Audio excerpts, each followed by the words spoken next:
So children, take your page number 29 in your grammar book. Today we are going to see verbs. Whenever we talk about verbs, verbs denotes action, state of being, or it shows position or belonging, children. Now see three different examples they have given.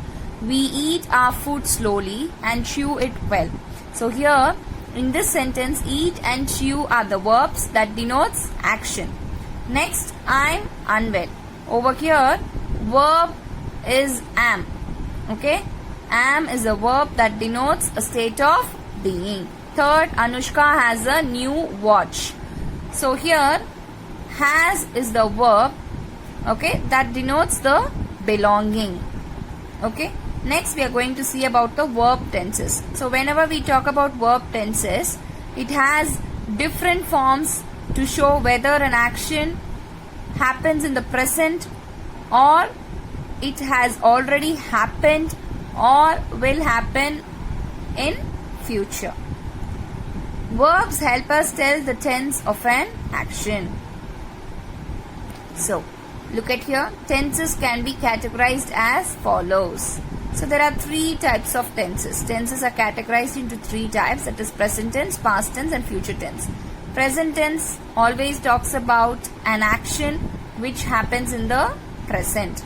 Past tense always talks about the verb, okay, always talks about an action which has already happened. Future tense always it talks about an action which will happen in the future or which is going to happen, which will happen, okay, in the time from now. So let us see the examples of each tense. Now look at the example words that we are going to use for present tense. Is, am, are, has, have, do, does, is walking, am doing, has done. For past tense, what are the example words? See, was, were, had, did, was writing, were playing, had done. For future tense, will do, shall do, will be making, shall be eating, will have done. So these are the examples of future tense words. So children, before entering into the exercise, let's see how to use is, am, are, was, were, has, have and had. When I comes, we will use am. When you comes, we will use are. Whenever we talk about the present tense, we use is and are. That too, whenever we talk about single person, animal or thing, okay, who does the action in the present, then we will use is. Okay.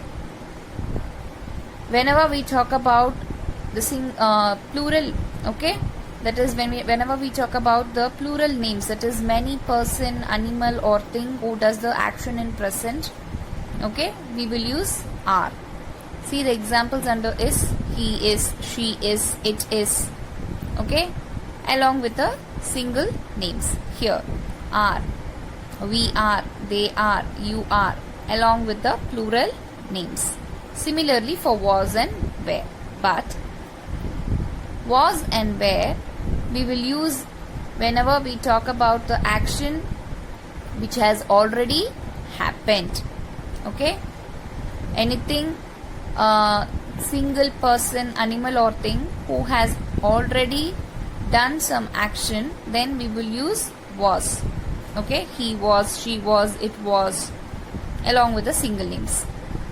Here where, whenever we talk about many person, animal or thing who has already done the action, that is whenever we talk about the past tense, okay, that too if we are talking about the plural names, then we will use where. Hope you are clear. Now shall we see about the has and have along with had? Yes. So here the same thing, okay, has will come for singular, that is he has, she has, it has, along with the single names. Have is for plural, we have, they have, you have, along with the plural names. Monkeys have, okay, Ram and Sheena have a carom, okay, had. Has and have is for present tense. Had is for past tense. Had we will use to talk about the action which has already happened. Okay? Either by singular or by plural, we will use had. Okay, children? Let's see the exercise A. Fill in the blanks with is, am, are, has, have, was, or were. One has been done for you, children. Look at the first one. I was studying when my friend came home. Okay, so we are talking about single person, that too past tense. So we have used was. Next, the children dash playing in the park now. Okay, playing now. It is happening right now in the present. And the plural, we are talking about the plural noun. Okay, children. So what we should use here? Are. The children are playing in the park now. Similarly, you have to do the rest on your own, which is given in your page number 30. So listen, children. Next we are going to see about object of a verb.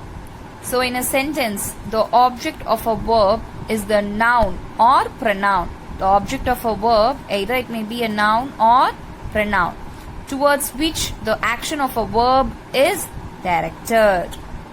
Okay, children? It tells us who or what receives the action. So object of a verb will always tell us who or what receives the action. Okay? So look at the example. I play football. Okay? I play football. Here, football is the object towards which the action of a verb play is directed. Similarly, see the second one. The children liked the film. Here, the film is the object of the verb liked. Okay? The lion chased the deer. The deer is the object of the verb chased. So, you have to do the exercise now. Now look at here. Exercise B in your page number 30. Underline the object in these sentences. One has been done for you. So look at here. The man drove his truck. So here the object is truck. His truck. Okay. So his truck is the object of the verb drove. Mahesh loves cricket. So cricket is the object of the verb loves. Sudha picked her sharpener. Her sharpener. Okay. Her sharpener is the object of the verb picked. Similarly, you have to do the rest on your own. Okay. So children, next we are going to see about transitive and intransitive verb. Verb that needs an object to make a complete sense is called transitive verb. Okay. So any verb, if it needs an object to give a complete sense, is called transitive verb. Okay, children? Yes, what is intransitive verb? The verb that does not need any object to make a complete sense is called intransitive verb. For transitive verb, it needs an object to give a complete sense. For intransitive verb, it does not need an object to make complete sense. Okay, children? Hope you are clear with transitive and intransitive. Now let's see some examples of transitive and intransitive. Now see here. Rohit brings. Gaurav visited. These groups of words do not make complete sense. Okay. So these group of words, they do not make complete sense. Okay. Why? There are no objects with the verbs brings and visited. Now see here. Rohit brings. What Rohit brings? The tea. Gaurav visited his grandmother. Okay. These sentences make complete sense as there is an object with each verb. Okay. So let's see the examples of intransitive verb. The horse galloped. Sona danced. These sentences make complete sense on their own and do not need objects with the verbs to complete them. The verbs galloped and danced therefore are intransitive verbs. Hope you're clear. Now listen here. Identifying whether a verb is transitive or intransitive. Okay, we'll see how to identify whether a verb is transitive or intransitive. To find out if a verb is transitive or intransitive, we need to find whether the verb has an object or not. Why we want to find whether the verb has an object or not? If we want to find whether the verb is transitive or intransitive, because transitive verb needs an object to make complete sense, whereas intransitive verb, it does not need an object to make a complete sense. Hope you are clear. So if the verb has an object, it is transitive. If the verb does not have an object, it is intransitive. So read these sentences. I caught a fish. Okay. What I caught? A fish. Okay. So it answers for the question what? I caught. If I say I caught, it doesn't give any meaning. If I say I caught a fish, it gives you some sense. Yes. So it is transitive verb because it gives complete sense only with the object. Okay. So it is a transitive verb. Children, look at some more examples in page number 32. Okay. Mother baked a cake. Baked what? A cake. Transitive verb. He smiled. Smiled at who or what? Not applicable. Okay, when we say he smiled, we don't want to know anything about who or what. So it is intransitive verb. It gives complete sense without the object. Next. The dog jumped. Here also, when we say the dog jumped, we don't want to bother about who or what. Okay? It gives complete sense without the object. So, here jumped is a intransitive verb. Hope you're clear. Next, points to remember. They have given some points to remember for us. Some verbs are only transitive. Okay? Some verbs, these are like notes. Okay? Some verbs are only transitive. Examples, buy, catch, convey, throw. Some verbs are only intransitive. Examples, arrive, die, lie, sneeze. Some verbs are both transitive and intransitive depending on how they are used in a sentence. Now look here. He left the milk in the kitchen. Transitive. Okay.